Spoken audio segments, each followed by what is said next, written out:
Salut à tous, c'est le fils de Bulle. Bon, j'ai merdé. J'ai fait une erreur assez grave et cette dernière vous concerne directement. Il faut qu'on en parle. Si vous considérez ma vision de la bande dessinée intéressante voire importante, arrêtez tout. Faut qu'on reprenne à zéro. Générique. Oh, les beaux dessins que t'as fait des beaux dessins. Astérix, c'est pas l'archer de Tobin. Lisez des BD, faites je ne sais quoi, mais... La BD n'est plus ce qu'elle était. Un truc d'une rare indigence et d'une médiocrité inouïe. J'ai horreur de ça. T'as envie de faire de la bande dessinée, t'en fais ça. Plouf, plouf, plouf, du très grand art. Il y a quelques mois, j'ai sorti cette vidéo. C'était une vidéo assez médiocre dans laquelle je parlais des œuvres de Mortis Ghost, et en particulier de son jeu vidéo indé Off. Dans cette vidéo, que la plupart d'entre vous n'ont pas vue, j'expliquais que j'avais eu du mal à comprendre l'intérêt de sa bande dessinée appelée Le Soleil des Mages, une BD qui reprend l'univers du Seigneur des Anneaux pour raconter quelque chose de tout à fait différent. Bon, déjà parler d'intérêt, c'était pas très malin de ma part. C'est une BD, pas un grille-pain. Dans la conclusion de la vidéo, je disais que finalement c'était une bonne BD, mais sans vraiment dire pourquoi. Bref, c'était pas bon. En fait, on m'avait dit que Mortis était fort et j'ai pas compris pourquoi. J'avais pas fait d'analyse de planche dans la vidéo et j'ai essayé de camoufler ça derrière un storytelling un peu nul et en noyant le poisson en parlant de son jeu vidéo. Mais la vérité, c'est que j'arrivais pas à trouver quelque chose d'original et de pertinent à dire sur la composition du Soleil des Mages. J'étais face à l'échec et j'ai pas osé me l'avouer. Maintenant, je suis prêt. Je peux le dire, j'ai foiré. Et aujourd'hui, je compte bien me rattraper et tenter de vous expliquer pourquoi j'ai vraiment trouvé cette BD géniale. Et la réponse va avoir un impact assez grand sur les futurs événements du Fils de Bulle.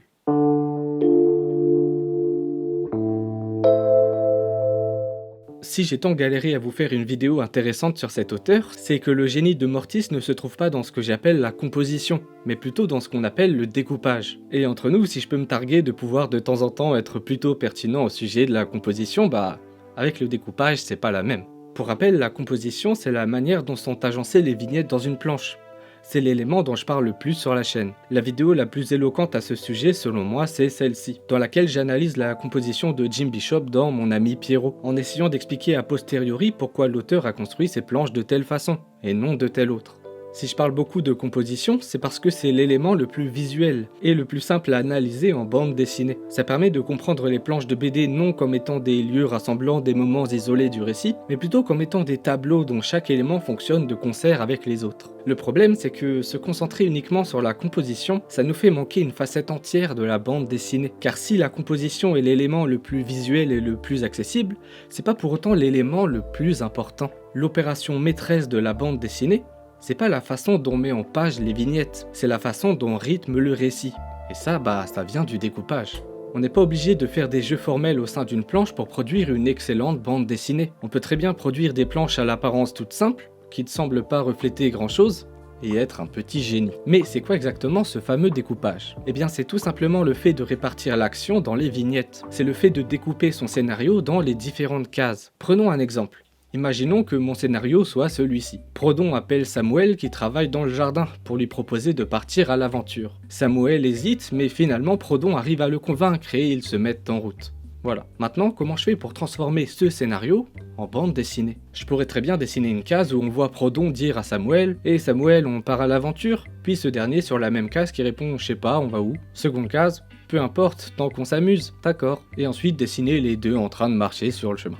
C'est une possibilité. Dans ce cas, j'ai découpé mon scénario en 3 cases. Ou alors je peux faire comme Mortis Ghost et découper cette scène en 6 moments. Prodon qui appelle Sam, Prodon qui propose, Sam qui hésite, Prodon qui résout le doute, Sam qui accepte et une scène de décor qui ne sera compréhensible au lecteur qu'à partir de la page suivante. Il y a des centaines de façons de découper un même scénario. On peut répartir beaucoup d'éléments en une seule vignette, comme dans ma proposition, ou bien très peu, comme dans celle de Mortis Ghost. Ce que je veux que vous compreniez, c'est que le découpage n'est pas une activité anodine, c'est pleinement une décision artistique. Vous voyez déjà ici que selon le nombre d'éléments répartis, on peut déjà prévoir la taille des cases, et donc mettre un pied dans la composition. Les deux opérations sont fortement corrélées, elles ont un impact l'une sur l'autre. Évidemment, tout ça va avoir un impact sur le rythme du récit. C'est l'élément le plus compliqué à maîtriser pour un débutant. C'est pas évident de répartir les éléments comme il le faudrait. D'ailleurs, j'y pense là, mais c'est pas anodin que dans les interviews de Jim Bishop et de Nico Cado, qu'on a faites il y a un moment sur la chaîne, eh bien les deux comparent le fait d'écrire une BD au fait d'écrire de la musique.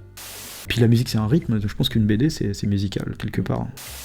sans que je sois musicien, j'essaie vraiment de prendre ma bande dessinée comme une partition. Chaque page va correspondre à une note, et du coup je vais rallonger une case pour allonger le temps, les réduire pour que là on ait un rythme un peu plus, tu vois, où la cadence elle augmente.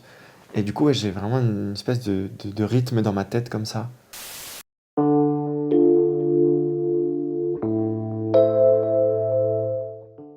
Je le fais rarement, mais j'aimerais tenter avec vous une expérience. Je vais essayer d'analyser le découpage d'une scène de Mortis Ghost. Ici, Gandulf vient rendre visite à son ami Saruman. C'est une scène du tout début. Mortis a choisi de découper sa scène comme ceci.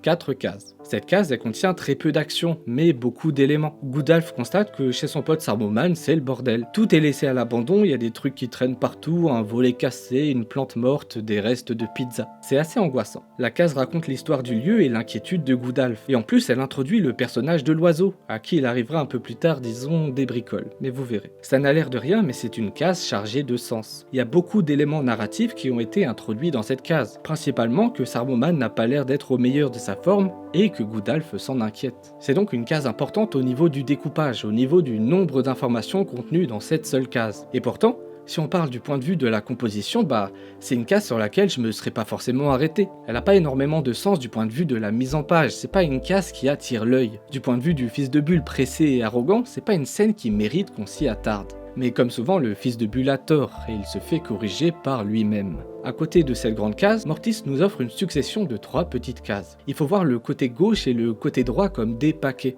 Un paquet ici, un paquet ici. Une partie de la scène est découpée dans une seule case, celle qu'on a vue, et le reste dans un paquet de 3 cases. Ces 3 cases racontent une action toute simple. Gudalf s'assoit sur un tabouret. Waouh! Au cinéma, cette action n'aurait pris qu'un seul plan. Les 3 cases auraient été placées de cette façon sur la ligne temporelle. C'est une seule et même séquence. Sauf que là, on est dans une BD, et que les 3 cases ont été empilées. L'action qui paraît anodine a été découpée en 3 moments distincts. C'est un choix. Et il est plutôt intéressant. Première case, l'auteur nous montre que la maison de Saruman est en bordel. Seconde case, l'auteur nous montre que Gudalf aimerait la remettre en ordre. Troisième case, l'auteur nous montre que le magicien s'inquiète pour son ami. Si j'ai choisi cette séquence, c'est pas pour rien. Ce paquet de 3 cases raconte la même chose que la case précédente. Regardez, on peut très bien tracer des parallèles entre les différents éléments des 2 paquets. Ce paquet entre en écho avec l'autre. Il insiste sur les éléments que la première case avait seulement suggérés. Finalement, le même élément narratif a été découpé 2 fois de façon différente. Une fois découpé dans une case unique, agglomérée et subtile, et une fois dans 3 cases différentes pour bien mettre en avant chacun des éléments séparément en leur offrant leur propre espace. C'est quasiment un sommaire de ce qui va se passer ensuite dans l'histoire. J'aimerais bien revenir un instant sur l'oiseau, parce que à ma première lecture j'ai trouvé ça tout à fait anodin et inutile. Alors qu'en fait, non. L'oiseau on le voit ici pour la première fois. Il est en cage et il fait cuit-cuit. Sur les planches suivantes, Saruman se lance dans un solo au saxophone, une séquence complètement folle dans laquelle on voit le sorcier faire son show. Il est en nage, il n'y a aucune note de musique qui sort, seulement des vagues maléfiques. Gudalf se bouche les oreilles. On voit que cette musique diabolique et malsaine le fait souffrir. Et soudain, quick le cuicui. Le solo de Saruman a buté le piaf. Il y a quelque chose que j'avais pas conscientisé ici. Le mal-être de Saruman, matérialisé dans sa musique, fait souffrir Gudalf et parvient à buter un oiseau. Ça n'a l'air de rien, mais c'est précisément ici que Gudalf se rend compte de sa nature profonde. Contrairement aux autres créatures de la Terre du Milieu, Gudalf est immortel. Il ne peut pas mourir. Et c'est un double problème. Déjà, ça signifie qu'il est condamné à voir le reste du monde s'éteindre. Il aura beau tisser des amitiés avec des hommes, des elfes ou des nains, il sait très bien que ces amitiés ne seront qu'éphémères et qu'il finira par tous les perdre. Il les enterrera tous. Plus il s'attache, plus il souffrira. Et ensuite, justement, le seul ami immortel de Gudalf, c'est Saruman lui-même. C'est son meilleur pote. Ils se connaissent depuis la nuit des temps. Si Saruman devient fou, il le restera jusqu'à la fin de ses jours, c'est-à-dire jusqu'à la fin du monde. Gudalf assiste donc dans cette scène à un double coup dur. Premièrement, il va inexorablement perdre l'ensemble de ses amis mortels. Et deuxièmement, il est déjà en train de perdre son meilleur ami, alors même qu'il le croyait immortel, et qu'il pensait que leur amitié ne pourrait jamais disparaître. C'est quand même assez fort de pouvoir dire autant de choses en si peu de cases, et surtout sans avoir besoin de l'expliquer. La force du découpage de Mortis Ghost, c'est pas simplement d'être la répartition du scénario dans des vignettes, mais d'être aussi un vecteur subtil de transmission d'idées. d'éléments de narration et d'émotion. Pour le dire simplement, le découpage chez Mortis, c'est pas simplement une question de comment il matérialise son scénario dans ses vignettes, c'est surtout une question de narration, de comment il transmet une émotion dans ses cases. Le génie de Mortis Ghost, il se trouve pas dans la manière dont il agence ses vignettes, même si en vérité on pourrait aussi disserter dessus. Son génie il se trouve dans son talent de conteur, dans sa manière d'envisager une narration qui passe par une succession d'images.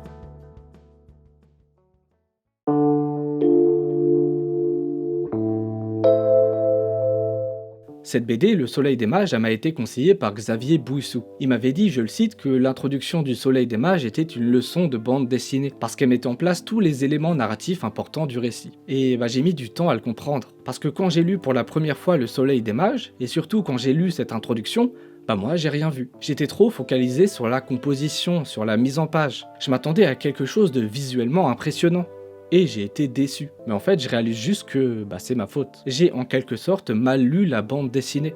J'ai confondu mes attentes et ce que la BD voulait me proposer. J'ai confondu mes propres critères de ce que je pensais être une bonne BD avec ce qui est réellement une bonne BD en soi. J'ai pas été assez futé pour comprendre qu'on pouvait trouver du sens dans le découpage lui-même. Et sans doute aussi que j'ai lu la BD en tant que fils de Bulle et pas en tant que l'obscur. J'ai failli dévoiler mon prénom. J'ai lu la BD pour l'analyser et pas pour la vivre. En plus, je vous avais prévenu qu'il fallait pas faire ça, mais que celui qui n'a jamais fauté me fasse un don sur Tipeee, comme on dit. Et oui, finalement, le faquin, c'était moi. Un faquin. Un faquin. Un faquin. Au fil du temps, je me suis enfermé dans une façon particulière de voir et d'apprécier la BD. C'est à la fois un problème de goût, puisque parfois je confonds mon goût avec le beau, un peu comme AG, et le plus souvent un problème critique, puisque ma méthode d'analyse a clairement des angles morts. Faut que je modifie mes attentes, que je sorte d'un délire de critères BDesques. Je suis pas là pour distribuer des bons points ou des étoiles, je suis pas Planète BD. Il va donc falloir changer ça et adopter une analyse critique plus globale, qui intègre tous les éléments qui peuvent faire d'une BD une bonne BD. La composition bien sûr, puisque c'est mon petit dada, mais aussi le découpage quand c'est intéressant d'en parler, et puis le dessin, et puis le scénario lui-même. Parce qu'on va pas se mentir, il y a des œuvres qu'on aime uniquement pour ce qu'elles racontent, et parfois même pour leur moralité. Et c'est pas grave. C'est illusoire de penser qu'on ne peut parler que d'esthétique. Il n'y a pas d'esthétique pure. Une œuvre, c'est plein d'éléments qui se mélangent, et on peut tous les apprécier. Je l'ai fait dans ma vidéo sur Mouse par exemple. Je trouve que c'est une bonne vidéo parce que j'y parle de l'image, de la narration et de la composition. Ça, c'était pertinent. On a fait un tour d'horizon de ce que propose l'œuvre. Dans Gasoline Alley aussi, pour les tipeurs qui y ont accès. A contrario, dans ma vidéo sur le gratin de chat, j'ai essayé de parler que de composition, alors que ce qui m'avait plu fondamentalement dans cette BD, c'était son scénario, c'était ce qu'elle racontait. J'ai pas parlé de pourquoi elle m'a tant touché. On ne peut pas séparer l'œuvre de ce que l'œuvre raconte, et de comment elle le raconte. Et on peut pas séparer les qualités d'une œuvre et les émotions qu'elle nous a procurées.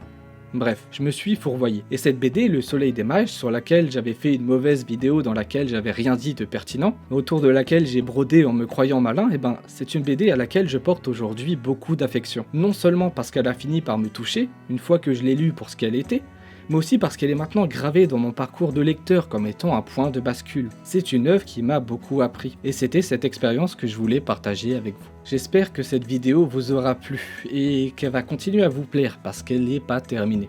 Et oui, parce qu'après avoir finalement eu le déclic que je vous ai présenté, j'ai demandé à Mortis s'il accepterait de se livrer au jeu de l'interview pour la chaîne. Et il a gentiment accepté. Ah oui, et tiens, tant que j'y suis, en même temps que la vidéo que vous êtes en train de visionner avec enthousiasme, j'ai ressorti une version Director's Cut de la première vidéo que j'avais faite sur Mortis. Celle où on s'attardait sur son jeu vidéo off. Je sais que certains d'entre vous voulaient la voir, ou la revoir, elle est disponible dès à présent sur la chaîne secondaire. Je vous mets le lien en description, comme ça vous irez voir après mon échange avec Mortis. Échange qui commence maintenant.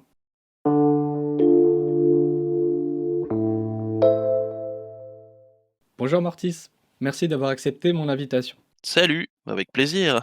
Jolie moustache. Dans la génération d'auteurs d'avant, on va dire grosso modo la génération de l'association, on sentait une volonté de la part des auteurs de venir briser les codes de la bande dessinée. Ils essayaient d'en réinventer la forme ou bien de raconter leur propre vie à travers l'autobiographie. Dans ta génération, on a plutôt l'impression d'un retour aux sources. Vous revisitez les genres, notamment la fantasy et la science-fiction. Toi-même, tu as fait de la SF dans Docteur Cataclysme et de la fantasy dans Le Soleil des Mages. On constate une sorte de retour au thème classique de la bande dessinée, une sorte de retour à la narration, mais avec l'expérience notamment du manga. Est-ce que c'est une volonté consciente de ta part ou de votre part ? Oui, je pense. Ouais, ouais, c'est vrai, c'est une bonne question. Quand j'étais enfant, je lisais les BD classiques, franco-belges et le manga est arrivé à la fin de mon adolescence, enfin au début de mon adolescence et ensuite assez vite quand je me suis dit: «Hey, la BD, c'est vraiment ça que je veux faire», j'ai découvert, les auteurs de l'association et ceux qui tournaient autour, notamment, Trondheim m'a énormément influencé à ce moment-là, bien sûr. Au début, c'était pas conscient, puis assez vite quand j'ai fait mes études de BD et qu'après je me suis posé la question de qu'est-ce que je voulais raconter en BD, qu'est-ce que je voulais vraiment faire qui me tenait à cœur. En fait, très vite, ça a été assez clair. Autant la nouvelle génération de l'époque, en tout cas, m'avait inspiré énormément dans sa façon de raconter, dans le fait qu'ils avaient étendu la narration, beaucoup. Autant eux, ils avaient subi clairement enfin, ils avaient clairement pas subi, mais ils avaient fonctionné par un rejet un peu de cette culture classique de la BD qui, moi, me plaisait. J'avais plus besoin de faire ce rejet vu qu'eux l'avaient, opéré durant leur génération et donc d'une certaine façon, j'avais le champ libre, comme beaucoup de gens de mon âge, hein, et beaucoup de gens de ma génération, je pense, pour renouer avec cette ancienne génération, les premières générations, tout en gardant les bases de ce que la nouvelle génération nous avait proposé et du coup, on avait tous les outils, quoi. J'adore, la fantasy, j'adore la science-fiction, bien sûr, ça se voit, je pense. J'adore les récits plus classiques, mais dans mes BD préférés, j'arrête pas de citer Juin à Pierre-Louis de Peyo, qui est de la fantasy un peu teuteux que moi j'adore encore maintenant. Il y a clairement, une volonté de lier ces deux directions, artistiques qui, a priori, sembleraient opposées, mais qui, en fait, le sont pas, selon moi. Et d'ailleurs, on peut voir que des gens comme Trondheim et Sfar ont fait la BD Donjon et je pense que la BD Donjon est un très bon, témoignage de eux aussi, en fait, ils aiment cette première génération. Ils veulent la réinventer, mais il y a pas en fait, il y a pas de vraie scission, c'est juste une continuité, finalement. Et le manga est clairement une troisième source d'influence très importante pour moi, hein. Ça a été un blast, et comme à nouveau, comme beaucoup de gens de ma génération, je suis loin d'être le seul. On a tous, vécu le manga comme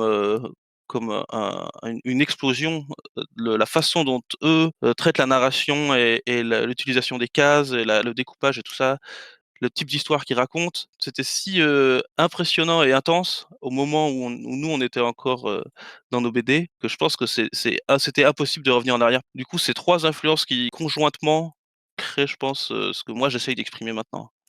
Pourquoi une telle importance du manga?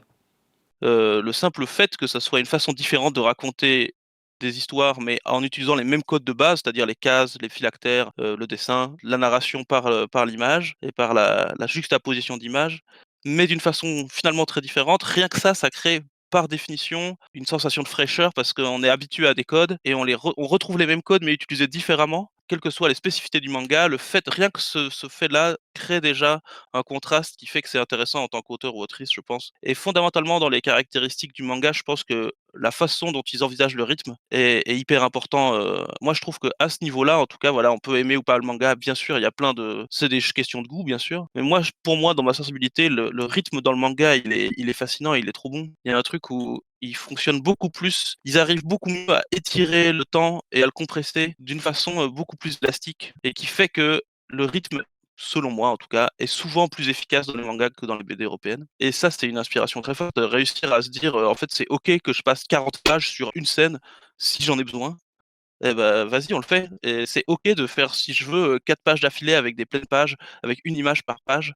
Ça aussi, on a le droit. Et ça, je trouve que c'est ça qui est leur force principale, dans la narration. Tu peux nous parler de la place du comics dans tout ça?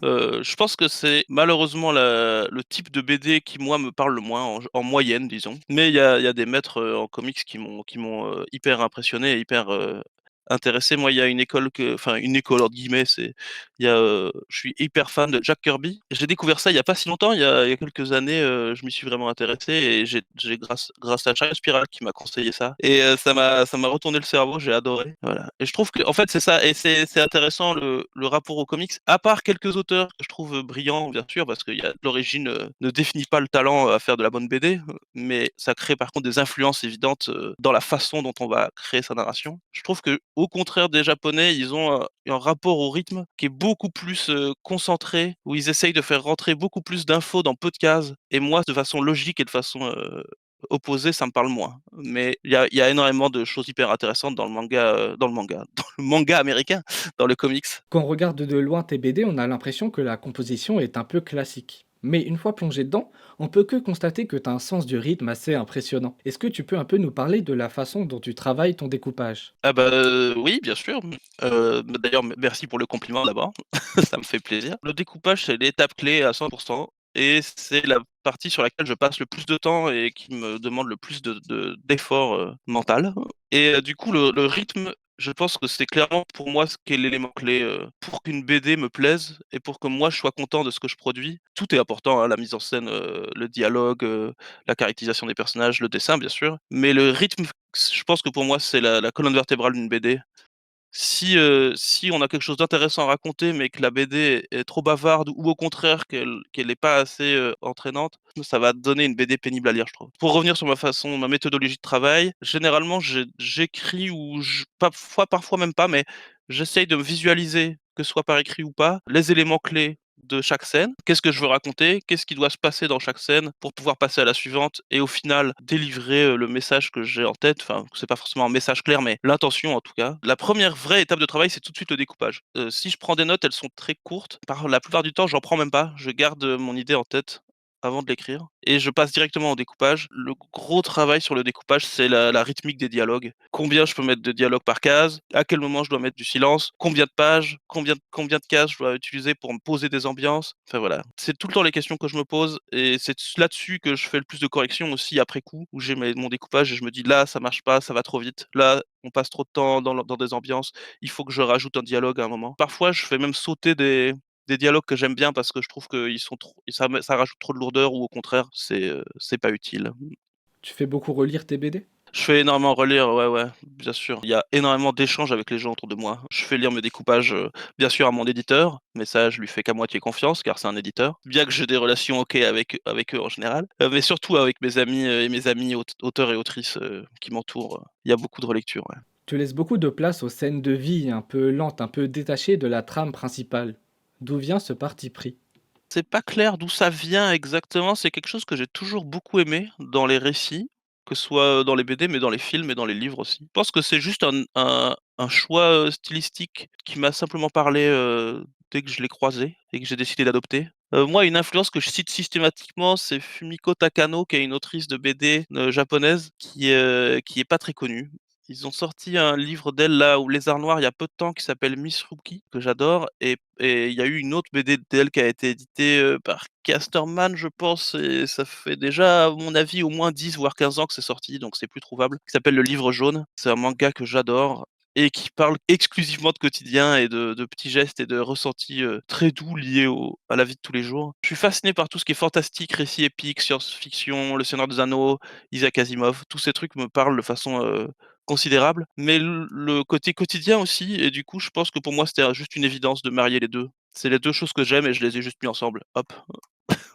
Qu'est-ce que tu donnerais comme conseil à un jeune ou une jeune qui voudrait se lancer dans la bande dessinée? Et il faut être déterminé, jusqu'à ce qu'on arrive à être édité. C'est très dur et une fois qu'on l'est édité, en fait, on est mal payé donc ça reste très dur, voilà. Mais à part ça, en fait, la BD, c'est hyper amusant et c'est un monde dans lequel c'est facile de rencontrer les gens qu'en font, je trouve.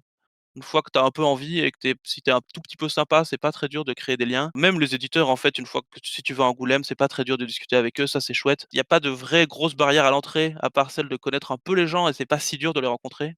Moi j'adore parce que c'est un art où c'est très facile en fait de faire une BD fondamentalement. Il y a pas besoin de beaucoup de matériel, il y a besoin de réfléchir un peu à ce qu'on fait, mais c'est assez facile instinctivement de créer des cases, de mettre des bulles, de faire parler des personnages et ça je trouve que c'est fascinant. Une bonne façon, de faire de la BD, c'est de produire beaucoup, même si c'est contraignant en termes d'énergie et de temps, de regarder ce qu'on fait et de voir comment l'améliorer, quoi. C'est un peu bateau comme conseil, mais même si c'est un conseil un peu productiviste et donc potentiellement capitaliste, je conseille cependant de produire beaucoup et de réfléchir à sa production parce que c'est comme ça qu'on s'améliore en art en général, je pense. Aussi, un autre conseil, pas faire confiance aux éditeurs. La plupart, même ceux qui sont sympas, ils le savent pas, mais ils sont méchants, en fait. J'exagère un peu, hein, mais faites pas confiance. C'est un système basé sur la reproduction d'œuvres créées par une personne et cette reproduction est créée par d'autres intermédiaires et en fait, dans le système capitaliste, les intermédiaires sont souvent ceux qui profitent. Qu'on le veuille ou non, il y a une hiérarchie dans le fonctionnement. Les éditeurs les plus sympathiques sont par définition, vu que c'est eux qui ont la décision finale des choses et la mainmise sur la production, c'est eux qui sont au-dessus de nous hiérarchiquement et donc quand bien même ils sont gentils, il faut quand même faire attention à eux parce qu'ils ont un pouvoir sur les auteurs. Les auteurs sont quand même exploité par un système. À nouveau, même s'il y a des éditeurs qui sont de très bonne foi, qui font de leur mieux pour, me donner les meilleures conditions aux auteurs, évidemment, ça reste un système foncièrement basé sur l'exploitation d'artistes pour se faire de l'argent et donc ça conduit systématiquement à des dérives auxquelles il faut faire très attention quand on est auteur ou autrice et d'autant plus quand on est jeune parce qu'il y a des éditeurs ou dans l'ombre qui n'hésiteront jamais à profiter des jeunes pour se faire de l'argent de façon peu scrupuleuse. Voilà, mon discours de gauche. Pape de la gauche radicale. Tu es le créateur d'un jeu vidéo indé qui s'appelle Off et qui a reçu une certaine légitimité critique dans le milieu indé. As-tu l'impression que ce petit succès fait de l'ombre à ta carrière d'auteur de bande dessinée? C'est une question compliquée. Est-ce que ça fait de l'ombre? Je crois pas que ça fait de l'ombre. Par contre, c'est vrai que ça m'est déjà arrivé d'être frustré par le fait que beaucoup de gens étaient fans de ce jeu encore aujourd'hui et que peu de gens faisaient l'effort d'aller voir les autres travaux que j'avais produits. Mais c'est un peu, un caprice de diva parce qu'en vérité, c'est que du bonus d'avoir eu ce succès inespéré sur ce jeu. Voilà, cette frustration, elle a existé, elle existe encore, hein, c'est faux de la nier. Off n'a pas parasité ma carrière d'auteur de BD. Je ne crois pas. Je pense que ce que je fais en BD, de toute façon, c'est très prétentieux, mais en même temps, ça c'est aussi, ce que je pense un peu, c'est de la BD pour auteurs et pour un peu experts. Ma réflexion sur, le médium et la façon dont je mets en place mon travail fait que je vais être accessible, de toute façon, pas à un public mainstream ou en tout cas pas immédiatement, quoi. Donc de toute façon, je pense pas que mes BD auraient eu beaucoup plus de succès enfin, de toute façon, elles n'auraient pas eu plus de succès sans Off. Elles auraient juste eu moins de succès. Ça c'est sûr. Et quand bien même, imaginons que Off aurait empêché d'accéder à certains de mes fans à mon travail d'auteur de BD, ce qui n'est de nouveau pas le cas. Je pense de toute façon qu'il y a une sorte de barrière, dans mon travail artistique. Mais en fait, ce qui m'étonne surtout, c'est que Off ait eu autant de succès, alors qu'en fait, j'ai l'impression de l'avoir fait avec la même méthodologie et le même fonctionnement que j'aurais fait pour une BD. C'est plutôt ça le truc étrange. Voilà.